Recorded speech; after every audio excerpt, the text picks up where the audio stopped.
You already know what's wrong with your life. That's the part nobody talks about. It's not confusion, it's not bad luck. You know exactly which habits are killing you, which relationships drain you, which version of yourself you've been avoiding. You know. You just keep choosing not to move. That's not a motivation problem. That's something darker. And once you understand what it actually is, you'll never look at yourself the same way again. Here's what people get wrong. They think the enemy is laziness. So they watch another video, read another book, make another plan. And the plan feels good because planning feels like progress without requiring change. Your brain literally cannot tell the difference between imagining transformation and experiencing it. The dopamine hits either way. You've been feeding yourself the feeling of growth without doing any growing. And the longer you do that, the more your brain starts to believe that thinking about change is change. That's why you feel stuck, but not stupid. You're informed, you're aware, you're just paralyzed. There's a concept in psychology called identity foreclosure. It's when a person locks into a version of themselves, not because it's working, but because it's familiar. And familiarity to your nervous system feels like safety. The broken version of you has a track record. Your brain trusts it, even when it's destroying you. The new version, that's unknown territory, and your brain treats the unknown like a predator.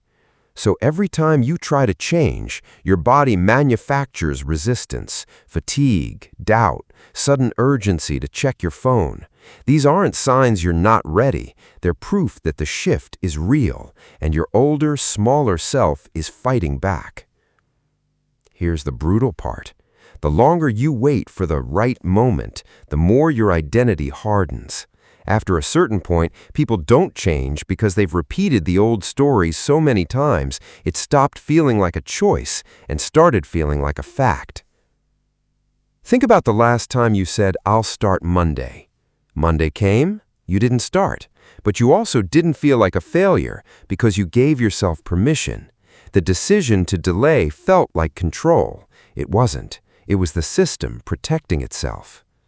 Or think about the conversation you've been avoiding, the relationship you know is wrong, the job you stay in, not because it's good, but because leaving requires a version of you that you haven't built yet.